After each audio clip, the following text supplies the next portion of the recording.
Ito ang baryo na nagmula sa hukay bago pa man mapuno ng mga kabahayan, commercial buildings, expressway at mataong lansangan. Ang Bikutan ay isa na sa mga matandang baryo ng Taguig. At noon pa man, may misteryo ng bumabalot sa pangalan nito. Ayon sa popular na paniniwala ng mga unang Taguigenyo, ang pangalang Bikutan na minsan ding isinusulat bilang Bikutan ay nagmula umano sa lumang salitang Tagalog na bikot o hukay. Pero bakit hukay?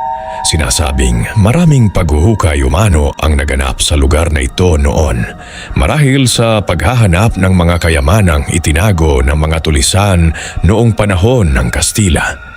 Posible rin daw na may mga kayamanang ibinaon rito ang Japanese Imperial Army noong ikalawang digmaang pandaigdig, kayamanan na maaaring nakabaon pa rin dito hanggang sa ngayon. Ngunit hindi lang misteryo ng mga nakatagong kayamanan ang bumuo sa kasaysayan ng Bikutan.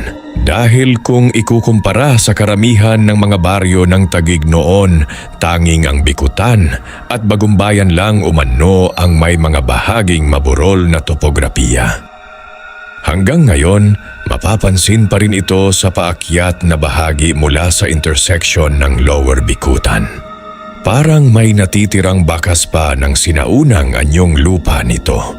At dito naging mahalaga ang lugar noong panahon ng digmaan, sapagkat noong ikalawang digmaang pandaigdig, naging bahagi ang Bikutan ng makasaysayang Battle of Mabato Point, kung saan nakipaglaban ang mga gerilyang Taguigenyo upang mabawi ang kuta ng mga Hapones sa burol ng Kaipatag na ngayoy bahagi ng Camp Bagong Diwa.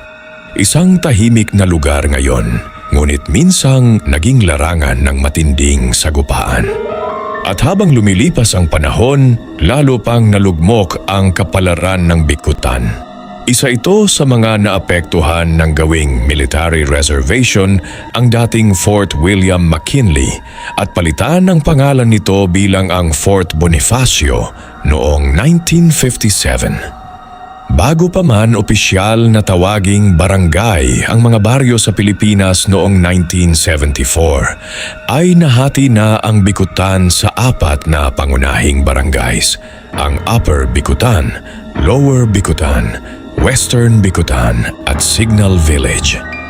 Ngunit may isang pangyayaring tuluyang nagpabago sa kasaysayan ng lugar na ito.